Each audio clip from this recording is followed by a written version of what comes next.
Agora, a gente vai estar utilizando a API que foi desenvolvida na capacitação de Nest.js para estar implementando aqui no nosso front uma autorização por meio do login, né? Porque do jeito que a gente está aqui agora, a gente consegue logar aqui sem preencher o campo de usuário e senha, e a gente consegue acessar aqui o endpoint das tasks mesmo sem ter feito login, né? Então, a gente vai estar utilizando essa API para criar uma autenticação aqui de fato. Então, a API já está rodando aqui no localhost e a gente vai estar utilizando ela aqui para fazer as requisições, e no caso a gente vai estar fazendo a requisição na rota de login. Então vamos começar. Primeiro, a gente vai estar utilizando essa biblioteca aqui, Axios, que é a biblioteca que a gente vai utilizar para fazer as requisições. Ela facilita um pouco o processo, né? E é basicamente para isso que a gente vai utilizar. Então vamos instalar ela aqui no site do Axios. A gente pode entrar aqui em introdução, aqui embaixo vai ter o comando para a gente estar instalando, npm install Axios. Então vamos copiar isso. E aqui no nosso front, a gente vai estar parando o servidor e vamos instalar essa biblioteca do Axios. Depois de instalar, vamos rodar de novo o servidor. E agora, o que a gente vai precisar fazer aqui no front para implementar essa autorização, né? Essa autenticação. Primeiro, obviamente, aqui na nossa página do login, a gente vai ter que fazer a requisição para a API fazendo um post na rota de login. E no body dessa requisição, a gente vai mandar o que tiver sido preenchido aqui no campo de usuário e senha. E caso o que a gente tiver preenchido lá for uma conta existente, a API vai retornar para a gente o token e a gente vai definir manualmente aqui no front esse token lá no nosso local storage, para que a gente possa estar acessando ele posteriormente. E como e onde a gente vai acessar esse token?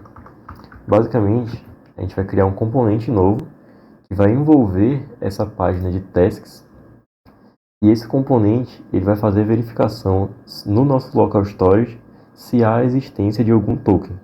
E caso exista o token, né, ele vai permitir que a gente veja, que a gente acesse essa página aqui das tasks. Vamos estar abrindo ela aqui. Ele vai estar permitindo que a gente acesse essa página aqui, a gente conseguiu visualizar ela. Mas caso ele verifique no local storage que não existe nenhum token definido, ele vai redirecionar a gente novamente para a página de login. Então é basicamente essa a ideia. Vamos começar. Primeiro, aqui na página do login, a gente vai estar criando um novo use state, que é onde a gente vai estar armazenando as informações do input de usuário e de senha. Então vamos criar aqui um const user set user. Na verdade vamos colocar credentials e set credentials. Vai ser igual ao use state. E o valor inicial desse use state vai ser um objeto que vai ter o e-mail, vai ser vazio, uma string vazia, e a password, que também vai ser uma string vazia. Agora vamos importar use state, salvar isso, e aqui nos inputs a gente vai estar definindo o zone change para eles estarem, para conforme a gente for preenchendo os inputs, ele está alterando aqui o state que a gente criou, né? Então vamos identar. E aqui no input de usuário, vamos colocar aqui onChange. Vamos criar um arrow function. E o que é que vai ter aqui dentro da arrow function? A gente vai estar dando um set credentials.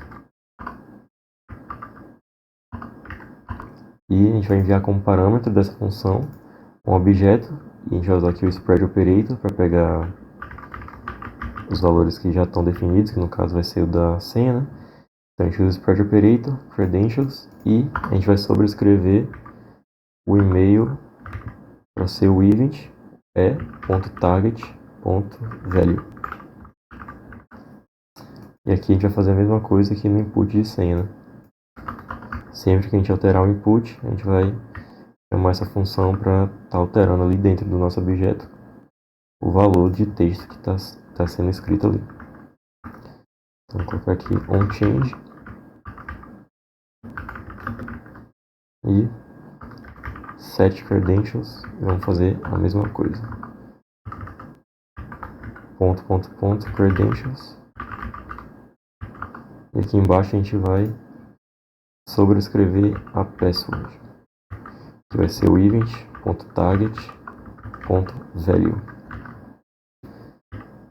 E aqui basicamente a gente já está conseguindo pegar os valores que a gente estiver digitando aqui nos inputs. Agora, quando a gente der o submit nesse formulário, o que a gente vai precisar fazer? A gente vai precisar fazer uma requisição para a API, que no caso vai ser um post, e a gente vai enviar no body desse post esse objeto que a gente acabou de criar aqui, contendo o e-mail e a senha. Então vamos fazer isso. A gente vai utilizar o Axios para fazer a requisição, então vamos importar ele aqui em cima. Import Axios from Axios. E agora, essa função aqui, handleFormSubmit, ela vai precisar ser uma função assíncrona. Porque quando a gente está fazendo requisições em APIs, essas requisições elas não acontecem automaticamente. Elas levam um certo tempo para acontecer. Então essa função, ela provavelmente, na versão de vocês, ela vai estar como function. Então a gente vai estar definindo essa função como async. Ela vai ser uma função assíncrona. Então, vamos estar tirando esse router.push. E aqui a gente vai dar um axios.post. E aqui, o primeiro parâmetro desse método .post do Axios vai ser o endpoint da nossa API. No caso, é http://localhost 3000. Deixa eu ver se é assim mesmo. Na verdade, vai ser localhost 3000. E o endpoint, qual que vai ser aqui? /API/login. E depois desse primeiro parâmetro, que é a string que contém a URL ou o endpoint da nossa API, a gente vai colocar um outro parâmetro. Então a gente vai colocar aqui vírgula, e esse outro parâmetro vai ser o objeto contendo as credenciais do login. Então vamos colocar aqui o objeto. E no caso a gente não precisa estar colocando aqui a notação de objeto, né? A gente pode passar como parâmetro o credentials, que é o nosso state, e ele por si só já é aqui um objeto. Então a gente faz isso aqui. Agora a gente precisa pegar aqui o retorno da API, né? Então, caso a nossa requisição dê certo, a gente vai estar conseguindo pegar a response por meio do ponto .den. Então, a gente coloca aqui o ponto .den e aqui dentro vai ter a response, que vai ser uma arrow function. E dentro dessa arrow function, o que a gente vai precisar fazer? A gente vai dar um local storage.setItem. E qual que vai ser a chave desse item que a gente vai colocar no local storage? Token, vírgula, e aqui vai ser o valor. E qual vai ser esse valor? Aqui vai ser o retorno da API. Vai ser o response.data.accessToken. Então, a API, caso a nossa requisição dê certo, caso as credenciais sejam válidas, ela vai estar retornando o token para a gente por meio do response.data.accessToken. E depois disso, a gente já está podendo dar um router.push para a nossa rota de tasks. Basicamente isso. Vamos só identar isso aqui. É meio difícil de entender, né? Então, basicamente, a gente vai estar chamando o método post aqui do Axios, que a gente vai estar fazendo um post na API. Aqui dentro, o primeiro parâmetro do post é o endpoint da API. Então, localhost 3000 /API/login. E o segundo parâmetro é o objeto contendo as credenciais de login. E no caso, a gente está passando por meio dessa variável credentials, que é o estado, o use state, que a gente definiu aqui em cima. Depois disso, a gente vai estar pegando o retorno da API, a response, por meio do método .den, que a gente coloca logo após fechar aqui os parâmetros do método .post. E dentro do den, a gente vai colocar aqui uma arrow function, onde o parâmetro de entrada é a response, que a API vai retornar para a gente. Aqui dentro a gente vai setar no nosso local storage o token, e depois a gente vai dar um push para a rota de tasks. Mas caso a API retorne algum erro, a gente vai dar um .catch depois disso tudo, depois do ponto den, a gente vai dar um ponto cat. E a gente vai colocar aqui dentro como parâmetro também uma outra arrow function, que vai receber como parâmetro de entrada o erro. E aqui a gente pode estar só dando um console log nesse erro. Então basicamente aqui é isso. A nossa função handleFormSubmit vai virar uma função assíncrona. E além disso, uma coisa que eu esqueci é que antes da gente estar chamando os métodos aqui do Axios, a gente precisa colocar await, porque essa é a função assíncrona que a gente vai estar chamando. Então a gente já está aguardando o retorno dessa promise aqui que o Axios vai disparar, né? Por isso que a função é assíncrona e a gente define aqui antes da chamada dos métodos do Axios o await. Agora a gente pode estar salvando isso aqui e testando lá no front essas alterações que a gente fez. Então, vamos preencher aqui esse login e ver se de fato está funcionando tudo certinho. Aqui no usuário a gente vai colocar mateus@email.com e na senha vamos colocar 123456 @m maiúsculo C. Desse jeito. Agora quando a gente clicar em entrar, a gente vai estar vindo aqui para a página de tasks. E para a gente ter certeza de que o token está sendo definido aqui no nosso browser, no local storage, a gente pode dar um F12 e a gente pode olhar aqui em aplicativo, armazenamento local e localhost, que está definido aqui no localhost uma chave de token com o valor retornado pela API. Então de fato a API está retornando para a gente o token está sendo definido aqui certinho. Mas o que acontece? Se a gente deletar aqui esse token e a gente recarregar aqui a página de tasks, a gente ainda vai conseguir acessar. Então, mesmo sem a gente estar logado aqui, a gente ainda consegue acessar a rota de tasks só digitando aqui o endpoint dessa rota, né? Então a gente precisa estar criando um componente para envolver essa página aqui, e esse componente, ele vai, sempre que a gente estiver tentando acessar essa página, ele vai fazer uma verificação se o nosso browser tem algum token definido no local storage. E caso não tenha, ele vai estar mandando a gente de volta para a tela de login sem exibir nada daqui de dentro, já que isso aqui é uma rota que é privada. Então a gente vai estar lá definindo isso. Então, aqui em componentes, a gente vai estar criando um novo componente que vai ter o nome de private route. Então aqui dentro da pasta a gente vai criar o nosso index.sx e vamos começar a criar aqui esse componente. Vamos dar aqui um export default function private route. E o que vai ter aqui? Primeiro a gente vai criar aqui um use state para definir se o usuário está autenticado ou não. Então a gente vai ter aqui um const is authenticated e a função set is authenticated igual ao use state. E inicialmente o valor do use state vai ser false, porque a gente não verificou aqui ainda se o usuário está autenticado ou não, então a princípio vai ser false. Então vamos importar aqui o use state. E embaixo aqui a gente vai ter um use effect que vai ser executado sempre que a gente entrar aqui na rota de tasks. Então esse use effect, no caso, sempre que esse componente for renderizado, né? O use effect vai ser disparado.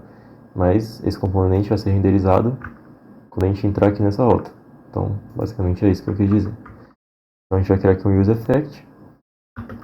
Aqui dentro a gente vai ter a arrow function e o array vazio aqui depois de parâmetro, né?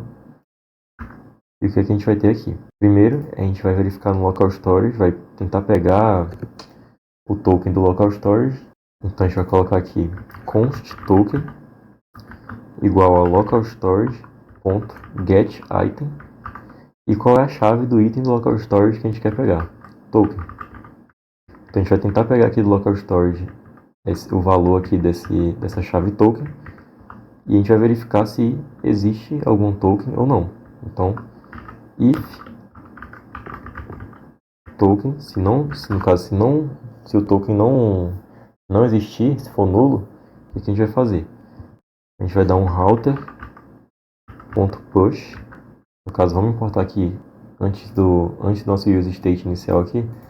Vamos definir aqui logo o router, né? Const router igual a use router. A gente vai importar ele aqui do next/navigation. Então aqui, caso o token seja nulo, a gente vai dar um router.push para a nossa rota inicial, que é a rota de login. Barra, que é a nossa rota de login. E caso exista um token, caso o token seja válido, else, a gente vai dar um set is authenticated para true. Então, novamente, a gente definiu aqui um use effect que vai rodar uma única vez, né? Sempre que esse componente private route for renderizado. E dentro do use effect, o que a gente faz? A gente tenta pegar do local storage o token. Então a gente dá um local storage.getItem token, que é o nome da chave que a gente definiu. E a gente vai verificar aqui. Se o token não existir, se ele for nulo, a gente vai dar um router.push de volta para a página de login. Se não, se o token existir, for válido, a gente vai alternar, vai trocar o valor aqui da variável isAuthenticated, usando a função, né, set isAuthenticated para true. E agora a gente vai utilizar esse valor aqui do isAuthenticated para estar renderizando aqui essa página de tasks. Então, aqui no retorno do componente, a gente vai colocar o quê? Return isAuthenticated é true. Caso seja, a gente vai estar renderizando aqui o children desse componente. Se não, a gente vai estar renderizando um nulo, não vai renderizar nada. E agora a gente vai pegar aqui esse children. E o que vai ser o children? O children vai ser todo o HTML da nossa página de tasks. Então agora a gente vai tipar essa prop children. Então a gente vai colocar aqui, a gente vai abrir chaves, vai colocar a prop que a gente vai tipar aqui, a prop children, 2 pontos. A gente vai colocar aqui é um React Node. Então, resumindo novamente tudo que a gente fez. A gente definiu esse componente, que é o componente que vai envolver essa página de tasks, para a gente estar fazendo a verificação da autenticação do usuário. Então, como é que a gente faz aqui? A gente definiu um UseState, que vai ser a variável que vai ter informação de que o usuário está ou não autenticado. E a gente definiu um UseEffect, que vai executar sempre que esse componente for renderizado. Por que a gente tem esse retorno desse jeito, ao invés de a gente só dar um retorno aqui no children, que é o HTML aqui da página de tasks? Porque desse jeito aqui, caso o usuário não esteja autenticado, o nosso browser ele vai renderizar bem rapidamente essa página aqui e logo após ele vai dar o push de volta para a página de login. Então, para evitar que essa página, que é uma rota privada, seja exibida mesmo que rapidamente para um usuário não autenticado, a gente coloca essa verificação aqui que vai estar bloqueando, entre aspas, assim, o conteúdo da página, caso o usuário não esteja autenticado. E aí, antes do browser dar o push de volta, ele já vai ter bloqueado isso aqui. Então não vai estar mostrando nada que não deve mostrar para um usuário que não está autenticado. Então agora só o que falta a gente fazer é a gente vir aqui na página de tasks e a gente vai estar envolvendo tudo isso aqui pelo componente private route. Então aqui em cima a gente vai importar esse componente, import private route from @components/private-route, e a gente vai colocar aqui nessa div que tem antes de todo o HTML esse componente private route em cima e aqui embaixo. Então agora vamos ver, a chave já está deletada aqui, então eu vou tentar acessar o endpoint de tasks sem estar logado e ele não está entrando mais. Ele já traz a gente de volta aqui para a página de login. Mas se eu tirar aqui esse condicional, essa verificação, e colocar para ele renderizar só o children de vez, olha o que acontece. A gente já está tentando acessar aqui sem estar logado, e ele vai renderizar rapidinho aquela página e voltar aqui para o login. Só que a gente não quer que a página se comporte assim, né? A gente não quer que a rota privada se comporte assim. A gente não deve mostrar de jeito nenhum o que está dentro da página privada. Então, a gente coloca tudo isso aqui para evitar aquele conteúdo de ser renderizado para um usuário não logado. Então, vamos logar aqui de novo.